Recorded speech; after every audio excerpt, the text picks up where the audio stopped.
Like, what was that? Like, the 63 points against the Valkyries team. Aaliyah Boston scored 4 points. She had 4 points. The Indiana Fever have spent the entire season fighting tooth and nail to secure a playoff berth. But one figure has reportedly reached his breaking point: team owner Herb Simon. After watching his roster stumble in games they should have easily won, Simon's frustration has shifted directly toward head coach Stephanie White. Fans saw a talented roster with Caitlin Clark, Aaliyah Boston, and Kelsey Mitchell underperform, while questionable coaching decisions nearly derailed their postseason. Hopes from inconsistent rotations to puzzling offensive sets and a defense that looks more like a turnstile than a wall. The Fever's struggles can no longer be ignored. Simon, who has invested heavily in this franchise, expected a team ready to dominate, not one barely hanging on to playoff life.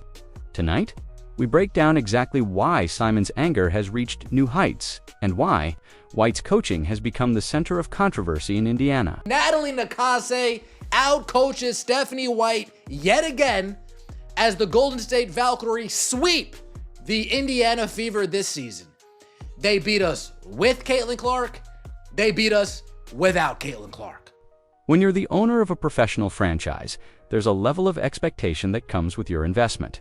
For Herb Simon, the longtime owner of the Indiana Fever and Indiana Pacers, this season was supposed to be a turning point. After years of irrelevance, the Fever had finally landed a generational superstar in Caitlin Clark, paired with last year's #1 pick, Aaliyah Boston. Ticket sales surged, viewership skyrocketed, and Indiana became the talk of the WNBA. But while Simon was counting on this moment to elevate the Fever back into contention, the reality on the court has been far different. We're cooked. This was the worst game in the history of WNBA because of all the delays. Because of all the BS delays, might have been the worst game. And the worst part about it is they weren't even good after the first quarter. Losses to supposedly weaker teams, sloppy play, and coaching that looks hesitant rather than decisive have made him furious.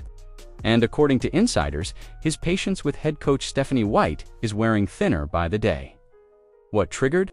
Simon's anger wasn't just the losses themselves, but the way they happened. Against the Golden State Valkyrie, the Fever looked unprepared and uninspired. White stood on the sidelines, arms crossed, showing little urgency, while her counterpart, Neela Nass, actively coached her team into dominance. We have a coach that stands there with her arms crossed. They have a coach that gets in the thick of things and, crazy, coaches.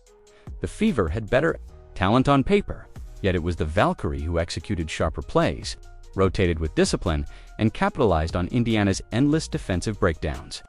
We have the superior talent. They have the inferior team. For Simon, watching his prized investment in Clark stuck in a system that muffles her offensive brilliance was the ultimate insult. This wasn't a rebuilding team anymore. This was supposed to be a playoff lock, and instead, they looked like a squad sleepwalking toward disaster.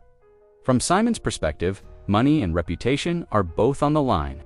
He knows the WNBA has never had this much attention on Indiana, and he knows that a postseason run could transform the Fever into a household name. Yet here was White, holding back Clark, failing to motivate Boston, and running offensive sets that left fans scratching their heads, shooting threes all night despite bricking nearly every attempt, neglecting pick and roll opportunities that could have unleashed Clark and Boston as a lethal duo, failing to run off-ball screens to free up shooters like Kelsey Mitchell. The product looked broken, and Simon had every right to be livid. When you have a more talented roster, yet you lose to an inferior team, that is coaching 101. What makes Simon's fury even sharper is the knowledge that time is of the essence. Clark is still early in her career, but every wasted season chips away at momentum. Fans won't stay patient forever. Sponsors won't continue pouring money into a team that underdelivers. Simon has seen this movie before, with the pace wasted under poor leadership, and he refuses to let the same thing play out with the Fever. Sources close to the situation suggest he's already questioning whether White has the toughness and creativity to coach at this level, and that's the real boiling point. Simon didn't sign up for mediocrity. He invested in greatness, and what he's watching instead looks like sabotage from within. The question now is whether Stephanie White can survive the storm, or if Simon's patience has already run out. We have one side, Natalie Nakase, who gets the most out of her players, who gets the best out of her players, who draws up plays to get players in a position to win, puts them in a position to succeed. And then we have Stephanie White, who stands on the sidelines with her arms crossed and her head in the clouds. The stark contrast between Stephanie White and her counterpart on the Valkyrie sidelines could not have been clearer. On one side, Natalie Nass was animated, barking instructions, pulling players aside after every mistake, and making constant adjustments to exploit Indiana's weaknesses. On the other, White stood with her arms folded, seemingly detached from the chaos unraveling in front of her. For an owner like Herb Simon, who has poured millions into revitalizing this franchise, that image alone was enough to send a wave of frustration through the organization. Coaching isn't just about drawing plays on a clipboard, it's about leadership, accountability, and energy. And Nass embodied all of that, while White looked passive at the very moment her team needed urgency. Fans have noticed this too. Social media was quick to circulate clips of White staring off, while her team gave up wide-open threes. Memes comparing her sideline demeanor to a spectator instead of a coach flooded timelines within hours of the game. That type of public perception doesn't just sting, it damages the brand Simon is trying to rebuild. To fans, it looks like the Fever have talent but no leader. To Simon, it looks like wasted opportunity. And to players, it can feel like a lack of belief from the one person responsible for guiding them through the storm. The Valkyrie, meanwhile, played with precision that reflected their coach's preparation. They moved the ball quickly, hunted mismatches, and punished Indiana's lazy rotations. Every time Indiana looked like they might cut the lead, the Valkyrie responded with an easy bucket off a set play. It wasn't that Golden State had superior talent, it was that they had superior structure. That difference is entirely on the coaching staff, and Simon knew it. Watching opponents with less star power dictate terms on the court was humiliating for a team that should have been dictating the pace. Themselves, Stephanie White's defenders argue that she's trying to balance egos and distribute touches, but that defense collapses under the weight of reality.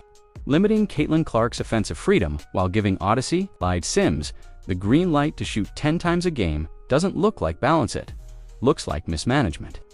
Clark thrives when she has room to create, yet too often she's standing in the corner while teammates hoist low-percentage shots. White's philosophy may be to spread the ball, but instead, it's spreading frustration. Simon knows that when you have a generational player, you build around her strengths, not clip her wings. What stings most is that White doesn't seem to demand accountability. Aaliyah Boston settling for dribble handoffs instead of dominating. Inside, White lets it happen. Kelsey Mitchell disappearing for stretches of the game. No adjustments. Repeated defensive lapses on the perimeter. No urgency from the sideline. Coaching is about more than X's and O's sits, about demanding excellence. Nass does it for the Valkyrie, and it shows in the results. White doesn't, and the Fever suffer. For Simon, this wasn't just another loss, it was a flashing red warning light. Coaching is the one variable he can control, and if White continues to shrink in big moments, she may not be coaching this roster much longer. If there was one part of the Fever's performance that perfectly captured their unraveling, it was their defense or lack thereof. For most of the game against the Valkyrie, Indiana looked like a team that had never practiced rotating, communicating, or contesting shots. The numbers were brutal. At one point, Golden State hit 9 of their first 10 shots from behind the arc, and almost every single one of those attempts came without a defender in sight. It wasn't just bad luck, it was bad defense, the kind that signals a deeper issue with preparation and accountability. Herb Simon, watching from his owner's box, had to be shaking his head in disbelief. The Fever have some of the league's best raw defenders on paper. Aaliyah Boston is supposed to anchor the paint, Kelsey Mitchell can hound guards, and Lexi Hull brings relentless energy. Yet none of that mattered when simple ball movement from the Valkyrie shredded Indiana's defensive shell. The issue wasn't talent, it was effort and organization. Repeatedly, 2 defenders would collapse on one player, leaving shooters wide open on the wings. The Valkyrie didn't need to work hard for buckets. They simply passed the ball around until Indiana made another mistake, and then they punished them. What made this collapse even more maddening was the timing. This wasn't Game 5 of the season. This was Game 40. By this point in the year, rotations should be second nature, defensive chemistry should be solid, and mistakes should be rare. Instead, the Fever looked like they were in a preseason scrimmage. That level of unpreparedness falls squarely on the coaching staff. White has had months to instill defensive principles, but the results speak for themselves. Wide open threes, botched switches, and players shrugging after breakdowns. Those are symptoms of a system that either doesn't exist or isn't being enforced. For the owner, the optics were even worse. This was supposed to be a roster, yet they were giving up the kinds of baskets you'd expect in a high school gym. Every three-pointer the Valkyrie drained felt like another indictment on White's leadership. Fans at home echoed the frustration, flooding forums and social media with disbelief at how professional players could look so lost. "Why are we still leaving shooters open in September?" one fan posted. That sentiment captured the growing outrage. It's not just about losing games. It's about how they're losing them. Losing with effort, grit, and a clear game plan is forgivable. Losing because you look confused, lazy, and unmotivated is not. Simon knows the difference, and he knows which category this Fever team is falling into. The defense didn't just give up points, it gave away credibility. And while the defense was humiliating enough, the offense did little to balance things out. As fans would soon realize, the same lack of structure that doomed the defense was just as glaring on the other side of the ball.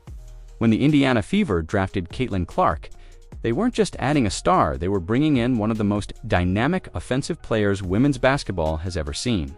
Her deep shooting range, court vision, and ability to score from anywhere instantly made her the centerpiece of the franchise. But instead of unleashing her, head coach Stephanie White has often looked like she's trying to contain her. Against the Valkyrie, the contrast was glaring.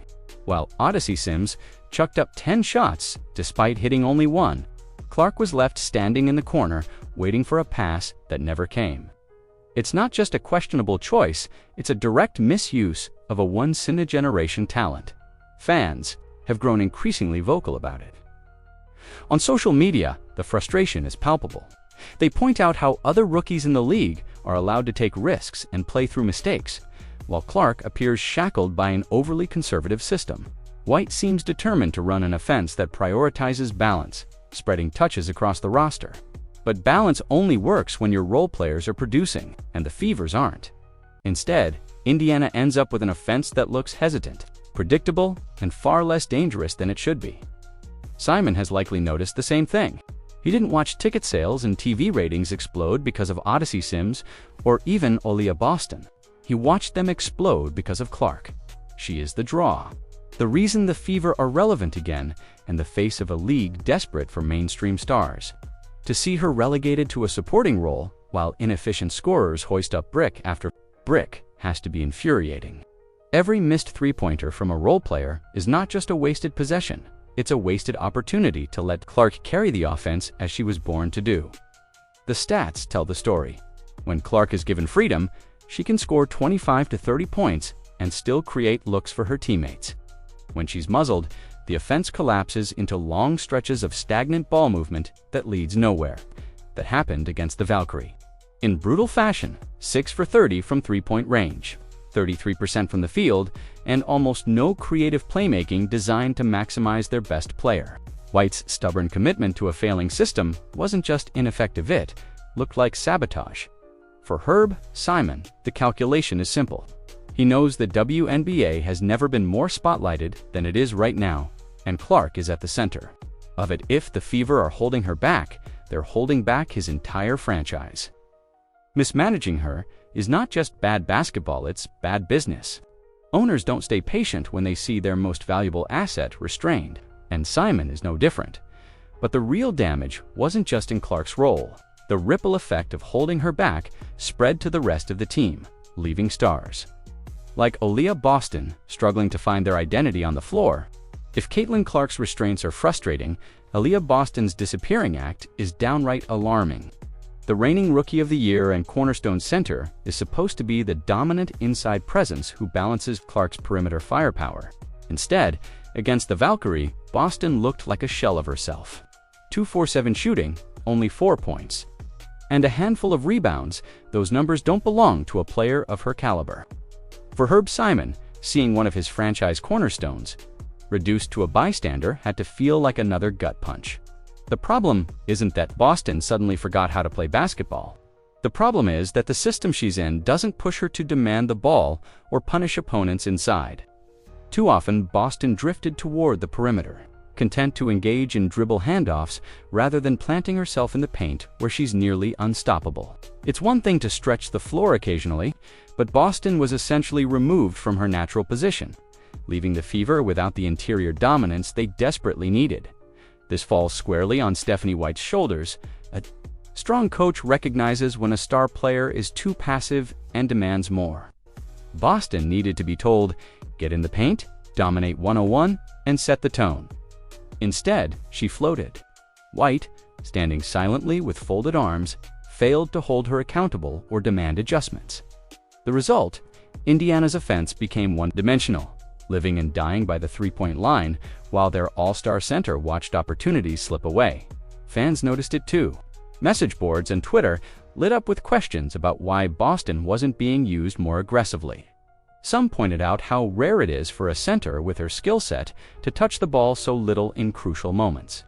Others expressed disbelief that White wouldn't redesign the game plan when it was clear the Fever couldn't hit shots from deep. For Simon, the optics were disastrous. He wasn't just watching a loss. He was watching the misuse of his franchise's foundational pieces. The worst part is that Boston's struggles weren't a one-game fluke. There's been a pattern of inconsistency where she shines in one matchup, then fades into obscurity. Next, against the Storm, she dominated. Against the Sparks, she delivered again. But then, against the Valkyrie, she all but vanished. That lack of consistency suggests not a player issue, but a structural issue. It's coaching that fails to establish a reliable rhythm for its star. Simon has seen enough basketball to know that championships are built around stars. If Clark and Boston can't both flourish in the same system, the fault lies with the person designing it. Boston disappearing in critical games signals that White is failing to maximize her tools. For Simon, it wasn't just a wasted game, it was a wasted opportunity to prove his team could hang with elite competition. And while the starters struggled, the bench situation made matters even worse, revealing another layer of dysfunction in White's approach. If the starters left fans frustrated, the Fever's bench rotation turned that frustration into outright disbelief. A team's second unit is supposed to bring energy, maintain structure, and punish opponents who rest their starters. Instead, Stephanie White's handling of the bench looked like she was pulling names out of a hat. Talented players sat idle, while underperformers soaked up minutes. And the inconsistency left Indiana with no rhythm, no spark, and no hope. For an owner like Herb Simon, who has watched his investment in depth and roster balance, this was yet another sign of dysfunction. Take Michaela Timpson, for example. A young player brimming with potential, she didn't touch the floor. A DNP, meanwhile, others who contributed little more than occupying space were left in rotation. Fans couldn't believe it. Social media exploded with demands for an explanation. Why would White ignore someone who could at least provide defense and fresh legs, especially when the starters looked exhausted? The absence wasn't just tactical lit, screamed poor judgment. Then there was Aerial Powers. She came off the bench and scored 17 points, proving she had the hot hand. And yet, instead of riding the momentum, White kept tinkering with lineups that neutralized her impact. Powers brought fire, aggression, and scoring exactly what the team lacked from its stars that night. But rather than giving her extended minutes, White spread time across less effective options, diluting the advantage. Powers had created, for fans and Simon alike, it looked like wasted opportunity, layered on top of wasted opportunity. Lexi Hull also deserves mention, despite being one of the few players in the starting lineup to show consistent effort. Her role remained stagnant. 6 rebounds, 2 on the offensive glass, and scrappy defense should have earned her more involvement in the offense. Instead, she was relegated to the background while the Fever kept jacking up low-quality threes. Hull played with heart, but White's system failed to reward it. That type of misuse doesn't just hurt production, it discourages effort. Players who hustle want to feel it matters. The bench rotation highlighted a deeper issue: lack of adaptability. Good coaches recognize who has the hot hand and adjust. White appeared committed to a preset plan regardless of what unfolded on the floor. Even when turnovers mounted and the Valkyrie carved up Indiana's defense, White stuck with the same ineffective combinations. That rigidity gave the opponent confidence and stripped the Fever of any chance to claw back into the game. For Simon, this was the tipping point. Depth is supposed to be an advantage, not a liability. He's seen enough teams to know that when your bench outplays your starters, you ride them until the tide turns. Instead, White buried opportunities, left energy scorched on the pine, and essentially coached her team out of contention. The Fever didn't just lose because of bad shooting or defensive lapses. They lost because the person making rotation decisions never gave them a fighting chance. And as bad as the rotations looked, the game itself spiraled further into chaos, leaving fans to wonder if this was truly a professional-level operation. As if the offensive struggles and defensive breakdowns weren't enough, the game itself dissolved into chaos that left fans shaking their heads. From the opening tip, the Fever looked out of sync. But what happened in the flow of the game made things even worse. Shot clock malfunctions, game clock errors, and repeated stoppages slowed everything to a crawl. What should have been a fast-paced professional matchup turned into a choppy, frustrating mess. For fans in the arena and those watching on television, the spectacle felt more like a scrimmage, riddled with technical problems, than a must-win playoff push. By halftime, frustration wasn't just directed at the players, it was directed at the entire operation. But even amid the game's logistical issues, the Fever had opportunities to right the ship. Instead, they leaned into the same mistakes. That had already doomed them. Three-pointer after three-pointer clanked off the rim. 6 for 30 from beyond the arc isn't just cold shooting, it's basketball malpractice when you refuse to adjust. There were no meaningful attempts to slow the game down, run structured sets, or use pick-and-rolls to exploit mismatches. Instead, Indiana kept firing low-percentage shots, essentially gifting the Valkyrie the win. The lack of creativity in White's play calling wasn't just frustrating, it was insulting to the intelligence of fans who know the basics of adjustment. For Herb Simon, this game was more than just a loss. It was a public embarrassment.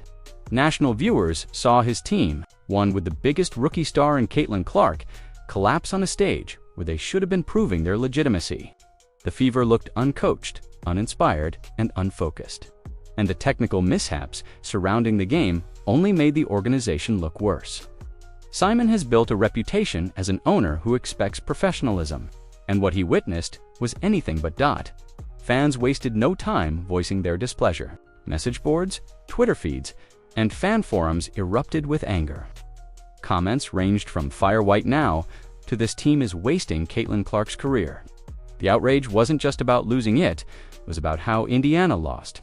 The body language of players, the lack of urgency from the bench, and the refusal to adapt all painted a picture of dysfunction. To the fan base, this wasn't simply a bad night. It was the latest chapter in a season defined by underachievement. Even the national media took notice. Analysts who once praised Indiana's young core started questioning whether the franchise was sabotaging itself with poor leadership. The Fever's reputation, already fragile, took another hit.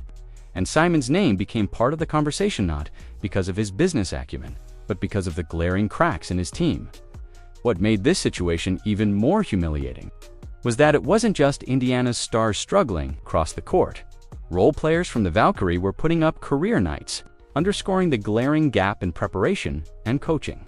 Simon didn't just see his team lose, he saw unknown names dominate his investment, and that, more than anything, stoked his fury to the breaking point. If there was a single detail that turned the Fever's embarrassing night into outright humiliation, it was the emergence of the Valkyrie's lesser-known players. Ileana Rupert, a name barely on most scouting reports, erupted for 21 points. Knocking down shot after shot as Indiana's defense watched helplessly, Carla Lay, often described as a scrappy role player, added 7 points and a steal, making hustle plays that completely outshined Indiana's stars. These weren't all-stars or household names. They were role players seizing the moment. And they did it against a roster with Caitlin Clark, Aaliyah Boston, and Kelsey Mitchell. For Herb Simon, that was the most damning indictment of Stephanie White's leadership. His stars shrank, while unknowns stole the spotlight. The contrast was brutal. On paper, the Fever had far superior talent. Boston was supposed to dominate the paint. Mitchell was supposed to stretch the floor. Clark, even in a limited role, was supposed to create havoc for opposing defenses. Instead, those names faded into the background while Rupert and Lay looked like seasoned veterans carving up a defense that refused to adjust. Every time Rupert hit a wide-open three, it wasn't just a basket hit, it was a neon sign flashing failure to prepare. Every hustle rebound by Lay underscored Indiana's lack of energy. For fans, it was the final straw. Seeing Clark restrained and Boston passive was bad enough. Watching unheralded players torch the Fever on both ends was intolerable. "We're making no names look like legends," one fan tweeted, capturing the frustration of an entire fan base. In the WNBA, where every possession matters, allowing role players to completely outplay your stars is inexcusable. Herb Simon knows the business side of basketball as well as anyone. He understands that star power drives ticket sales and media attention. But he also knows that nothing kills momentum faster than wasted potential. The Valkyrie had no business sweeping Indiana. Their stars don't match Indiana's. Their depth doesn't stack up on paper, yet they played with hunger and structure. That hunger came directly from Natalie Nass's coaching. Her belief in her role players gave them confidence to rise to the occasion. White, by contrast, looked like she had no plan. Her stars underperformed, her rotations made no sense, and her ability to inspire belief seemed non-existent. For Simon, the humiliation wasn't just about losing. It was about losing, in a way that made the Fever look unserious. How could a team with so much talent be embarrassed by names that casual fans had never heard of? How could Indiana be the story of the WNBA one moment, then a punchline the next? The answer pointed in one direction: the sidelines. Coaching wasn't just a problem, it was the problem. And as the boos rained down and social media lit up with fury, Simon was left to consider what many fans already believed. If the Fever don't act soon, their playoff hopes and perhaps their entire rebuild could collapse under the weight of wasted opportunity. The Indiana Fever's season was supposed to be a rebirth, a chance to prove that their young stars could lead them into the postseason spotlight. Instead, what Herb Simon witnessed was a masterclass in wasted potential. From Caitlin Clark being muzzled, to Aaliyah Boston disappearing, to chaotic rotations and a defense that fell apart at the seams. This team looked less like a playoff contender and more like a cautionary tale. The most humiliating moment came when the Valkyries' role players outshined Indiana's stars, exposing every flaw under Stephanie White's leadership. For an owner who has invested so heavily in this franchise's future, the message was, clear change has to come, and soon. Fans know it, the media knows it, and now Simon himself knows it. The Fever can't afford to waste their golden window. The question is, will leadership finally wake up before it's too late?